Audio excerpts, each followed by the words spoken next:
Hello friends. हमने अपने previous video में डिस्कस किया था movable properties and immovable properties. आज इस पर्टिकुलर वीडियो में हम डिस्कस करेंगे अटेस्टेशन और एक्शनेबल क्लेम के बारे में। अब ये अटेस्टेशन क्या होता है, डॉक्यूमेंट्स को अटेस्ट करने का क्या मतलब है इन केस ऑफ टीपीए। मान लीजिए कि आपके पास एक प्रॉपर्टी है और आप एक लैंड है आपके पास, और आप इस लैंड को किसी दूसरे पर्सन को, मान लीजिए पर्सन ए को आप बेचना चाहते हैं, तो क्या करना पड़ेगा आपको? डेफिनेटली आपको एक सेल डीड को एग्जीक्यूट करना पड़ेगा। तो जो सेल डीड को आप एग्जीक्यूट कर रहे हो, तो आप क्या हो गए? आप हो गए एग्जीक्यूटेंट। जो पर्सन किसी डीड को, किसी डॉक्यूमेंट्स को एग्जीक्यूट करता है, वो होता है एग्जीक्यूटेंट। अब मान लीजिए कि आपने कोई डॉक्यूमेंट साइन किया, लेकिन कुछ टाइम के बाद अगर कुछ डिस्प्यूट होता है और कोई पर्सन मना करता है कि नहीं, मैंने तो ये डॉक्यूमेंट एग्जीक्यूट नहीं किया था या मेरा साइन नहीं है, तो इस कारण कुछ लीगल कॉम्प्लिकेशंस आ सकते हैं। तो उसको अवॉइड करने के लिए जो एक्ट है उसमें एक प्रोविजन दिया हुआ है, दैट इज अटेस्टेशन। इस मीन्स कि दो या दो से ज्यादा, प्लीज नोट, एटलीस्ट दो होने चाहिए। दो से ज्यादा भी हो सकते हैं।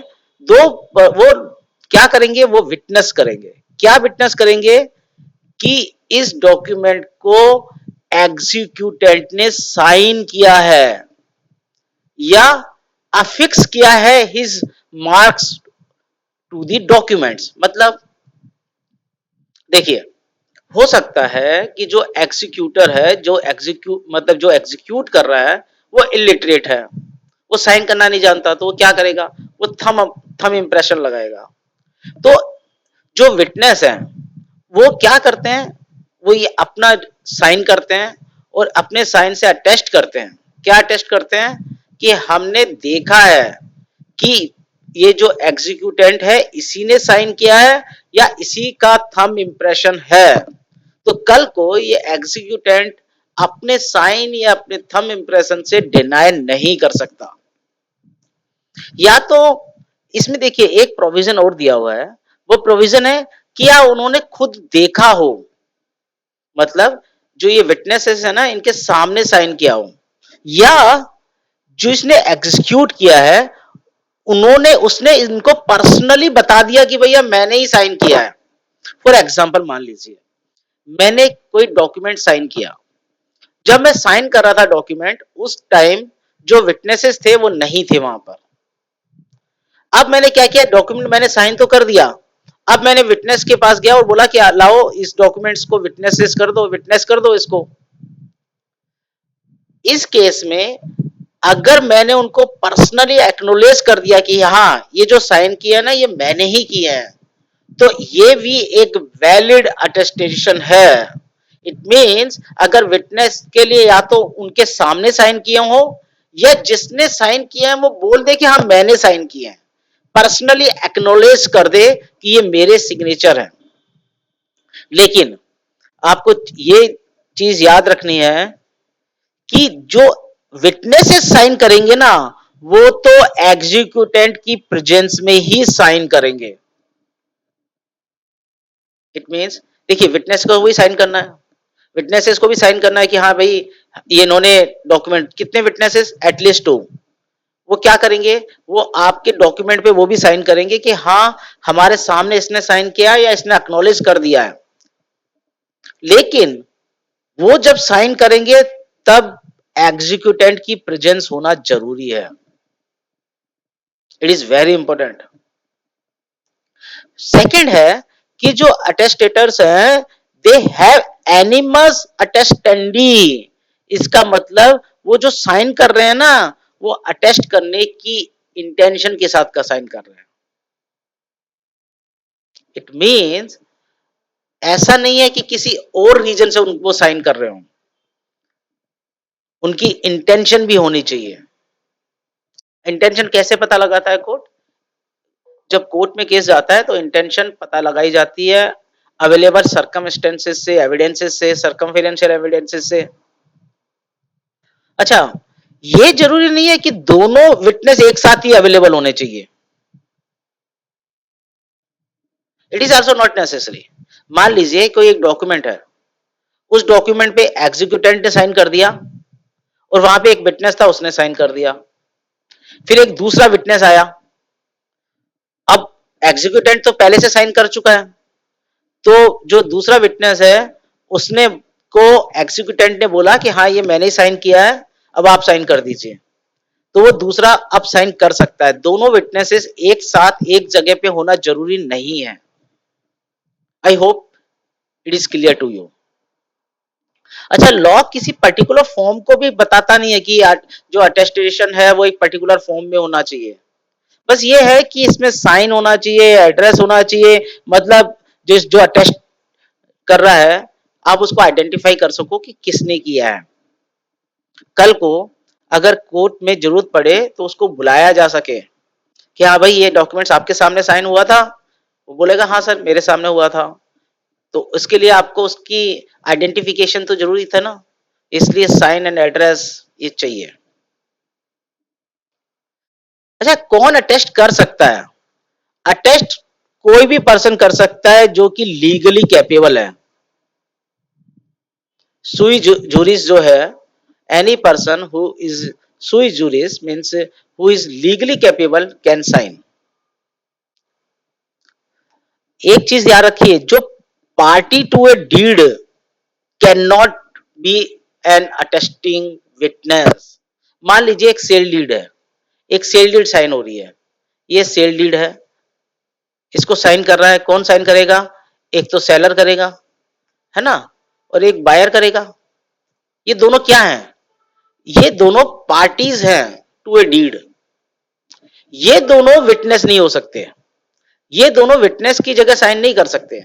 हाँ, इनके रिलेटिव्स, इनके फ्रेंड्स, इनके नोन ये साइन कर सकते हैं, लेकिन ये खुद साइन नहीं कर सकते। लेकिन अगर कोई पर्सन इंटरेस्टेड है इन ट्रांजैक्शन, देखिए ये सील डीड हो रही है, ये सेलर है ये बायर है, पर ये सेल डीड क्यों हो रही है? किसी थर्ड पार्टी के बेनिफिट के लिए। वो थर्ड पार्टी के बेनिफिट के लिए हो रही है कि मतलब ये जो प्लॉट ट्रांसफर होगा इस पे कोई थर्ड पार्टी, मान लीजिए ये बायर है, इसका सन इसके ऊपर कुछ बिल्डिंग बनाएगा, तो ये सन क्या है? सन एक इंटरेस्टेड इन द ट्रांजेक्शन है, but it is not a party of the deed. तो ये विटनेस हो सकता है, पर ये दोनों विटनेस नहीं हो सकते हैं। अच्छा, एक चीज और इंपॉर्टेंट है कि जो अटेस्टेशन का मतलब ये नहीं होता कि जो अटेस्ट कर रहा है उसको डॉक्यूमेंट के कंटेंट के बारे में भी सब पता होना चाहिए। नहीं, ये कोई जरूरी नहीं है। जो अटेस्ट करने वाला है उसकी इट इज नॉट नेसेसरी कि he should have the notice of the content of the document. मतलब डॉक्यूमेंट के अंदर क्या लिखा है उसको उससे कोई मतलब नहीं होना चाहिए। उसका नोटिस क्या मतलब? यह है कि अगर उसमें क्या लिखा है, अगर उसकी ये नहीं मानेंगे कि उसको पता है कि क्या है, वो बस ये अटेस्ट कर रहा है कि ये डॉक्यूमेंट मेरे सामने एग्जीक्यूट हुआ है, बट उस नोटिस में या उस डॉक्यूमेंट में क्या लिखा है वो नहीं पता है उसको। अच्छा, जो रजिस्टरिंग ऑफिसर है, देखिए आपको पता होगा जो तहसीलदार होते हैं, रजिस्ट्रार होते हैं, वो क्या होते हैं? वो रजिस्टरिंग ऑफिसर होते हैं जिनके सामने सेल डीड साइन होती है ना।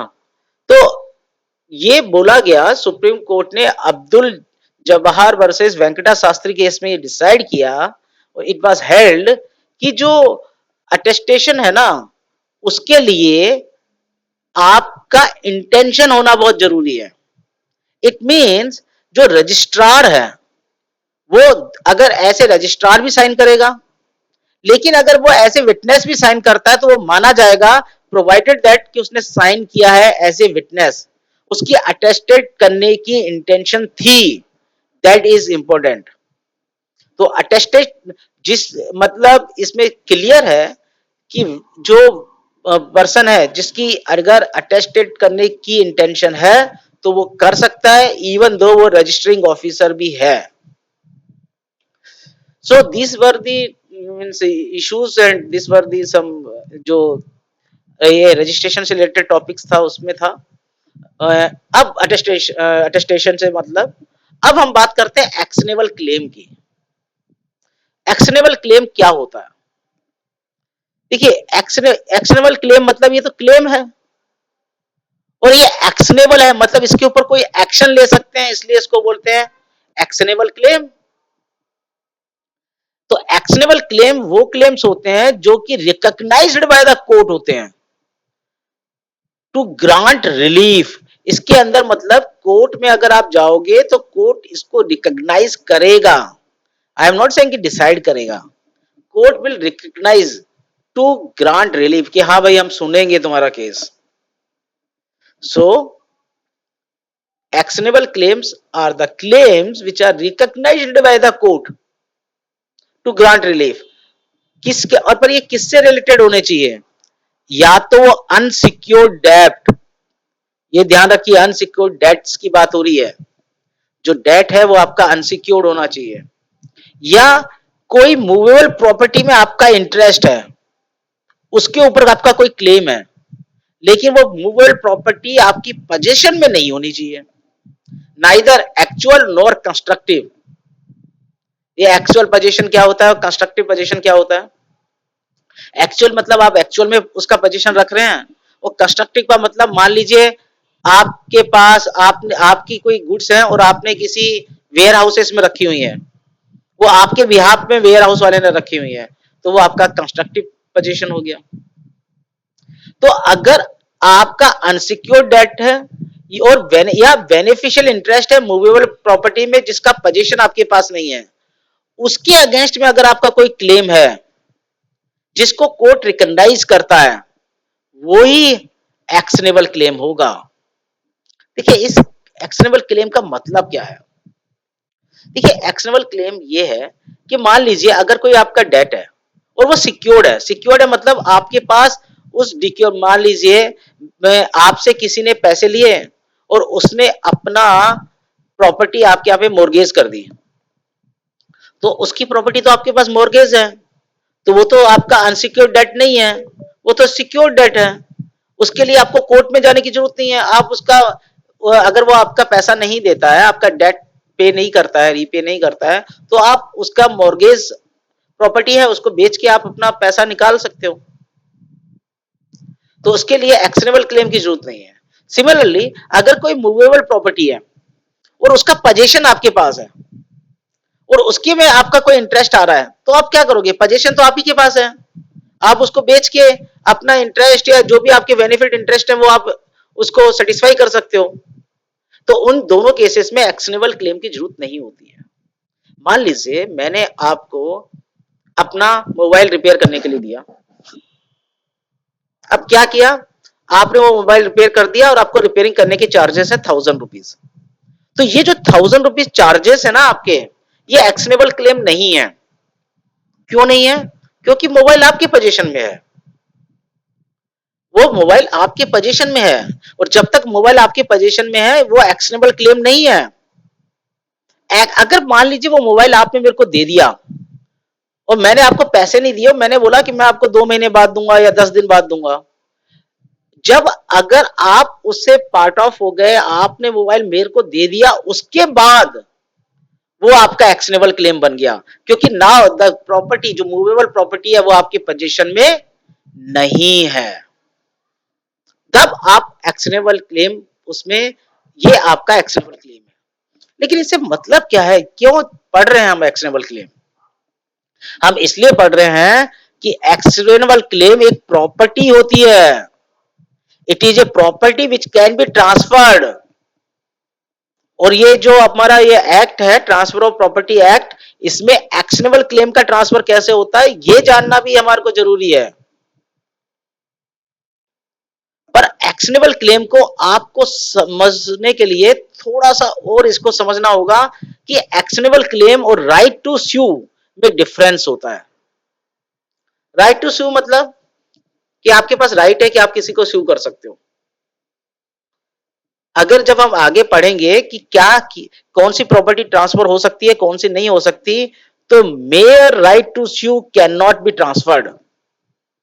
मतलब अगर आपके पास कोई राइट है किसी को, तो आप स्यू करने का राइट स्यू करने का कैसे आ सकता है? कैसे आ सकता है? मान लीजिए मान लीजिए कि आपने किसी के साथ कॉन्ट्रैक्ट किया और वो कॉन्ट्रैक्ट का ब्रीच हो गया, ठीक है? तो आप क्या कर सकते हो? आप उस कॉन्ट्रैक्ट के कारण जो ब्रीच हुआ है, तो आपका राइट टू स्यू आ गया ना कि फॉर डैमेजेस के लिए।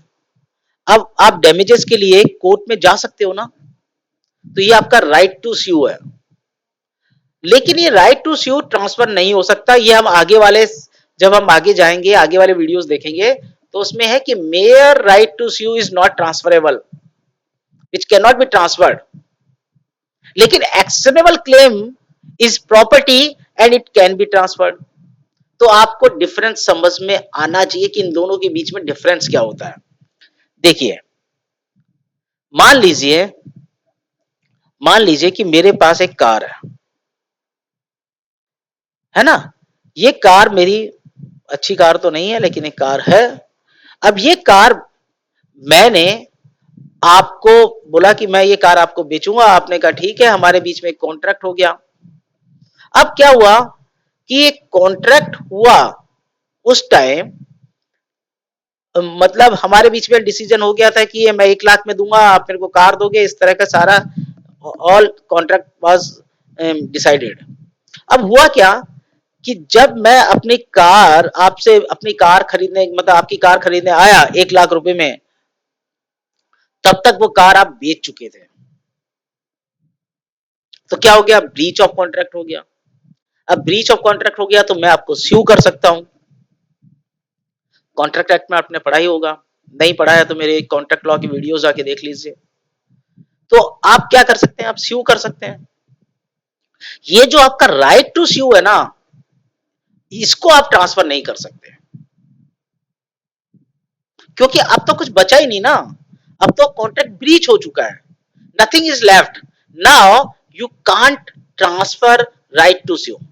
बट अगर आपने जब कॉन्ट्रैक्ट किया था उसी टाइम, अगर जब कॉन्ट्रैक्ट हुआ, ब्रीच नहीं हुआ था, जब कॉन्ट्रैक्ट हो गया था लेकिन ब्रीच नहीं हुआ था, तब क्या कर सकते थे? तब उस टाइम आप अपना राइट ट्रांसफर कर सकते हो, असाइन कर सकते हो किसी और को, कि मेरे बिहाफ पर 1 लाख रुपया ये देगा, या मतलब मेरी जगह पे कार ये देगा, like type you can assign. Assignments के भी रूल होते हैं, कॉन्ट्रैक्ट एक्ट में आपने पढ़ा होगा, पर आप असाइन कर सकते हो।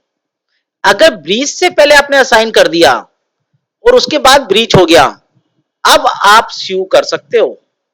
लेकिन एक बार ब्रीच हो चुका है, उसके बाद आप स्यू नहीं कर सकते। आई होप कि आपको क्लियर समझ आ रहा होगा। ये बहुत इंपॉर्टेंट कॉन्सेप्ट है, राइट टू स्यू और एक्शनेबल क्लेम में डिफरेंस। जैसे कि मान लीजिए बी है, ये अगर मान लीजिए ए ने बी को कोई डेट दिया हुआ है, तो ये जो कोई सी पर्सन है, वो आके बी को स्यू नहीं कर सकता। ये तो बहुत क्लियर है। अच्छा, ये ए अपना राइट टू स्यू भी इसको नहीं असाइन कर सकता। A can not assign the right to sue to C, but A अपना ये जो डेट है ना, ये डेट पूरा का पूरा असाइन कर सकता है। और अगर ए ने सी को डेट असाइन कर दिया, तो अब सी बी को स्यू कर सकता है for actionable claim.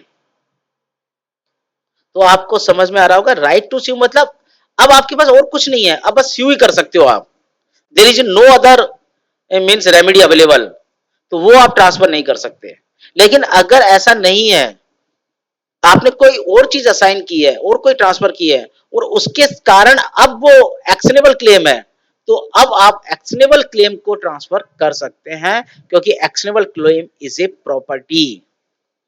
I hope ये आपको समझ में आया होगा। तो थैंक यू फॉर वॉचिंग। हमारे नेक्स्ट वीडियो में we will discuss about the notice, जो कि एक इंपॉर्टेंट टॉपिक है, और क्योंकि नोटिस थोड़ा लंबा भी है, तो हम उसको नेक्स्ट क्लास में डिस्कस करेंगे। Thank you.